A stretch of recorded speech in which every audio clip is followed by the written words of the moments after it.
لبیک لبیک لبیک یا رسول اللہ صلی اللہ علیہ وسلم، تاجدار ختم نبوت، زندہ باد زندہ باد زندہ باد۔ من سب نبیا فاقتلوہ، من سب نبیا فاقتلوہ۔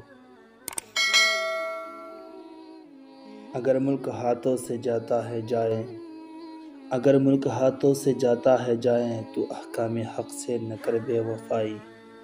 نہیں تجھ کو تاریخ سے آگاہی کیا، نہیں تجھ کو تاریخ سے آگاہی کیا، خلافت کی کرنے لگا تو گدائی۔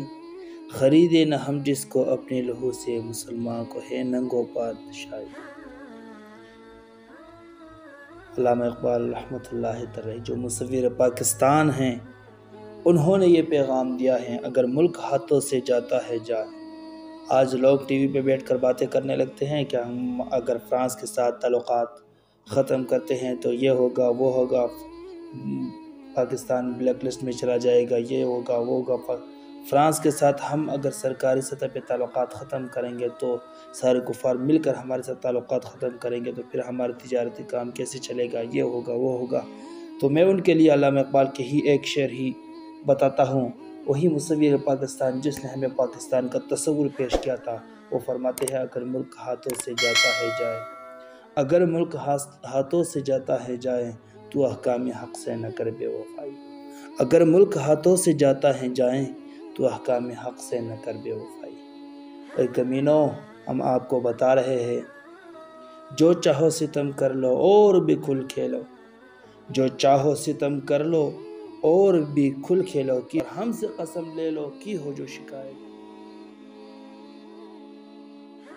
انشاءاللہ العزیز ہماری زبانوں پہ اف تک نہیں آئے گیا، کیونکہ ہمارے گردنیں سب حضور کے لیے ہیں، ہمارا سب کچھ مال دولت سب جان سب کچھ حضور کے لیے ہے۔ اگر ہم نے حضور کے لیے رکھا ہے تو انشاءاللہ العزیز حضور کے لیے ہم میدان میں نکلیں گے۔ اگر روزہ ہوگا تو روزہ میں بھی نکلیں گے، کیونکہ ہمارے آگے تاریخ پڑی ہے، جب جنگ بدر ہوئی تھی وہ بھی روزہ تھا، اور ہمارے تاریخ میں سب کچھ لکھا ہوا ہے، اور ہم اسی طرح جائیں گے جس طرح سید کفایت علی کافی رحمۃ اللہ علیہ جاتے تھے۔ کوئی گل باقی رہے گا نہ چمن رہ جائے گا، بس رسول اللہ کا دین حسن رہ جائے گا۔ تخت ابدار پر جا کر بھی اس نے یہی نعرہ لگایا تھا، کوئی گل باقی رہے گا نہ چمن رہ جائے گا۔ ہاں، یہ پاکستان یہ وہ سب کچھ، کوئی گل باقی رہے گا نہ چمن رہ جائے گا۔ اگر رہتا ہے تو کیا رہتا ہے؟ سید کفایت علی کافی رحمۃ اللہ فرماتے ہیں، بس رسول اللہ کا دین حسن رہ جائے گا۔ نام شاہان جہاں مٹ جائیں گے، لیکن یہاں نام و نشان پنجتن رہ جائے گا۔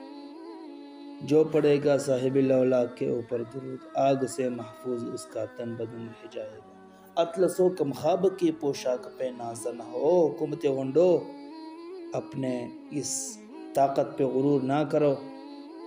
اس طاقت پہ غرور ایک شخص اور تھا، اس نے بھی کیا تھا، جس کا نام یزید تھا، لیکن میدان میں نکلنے والا کون تھا؟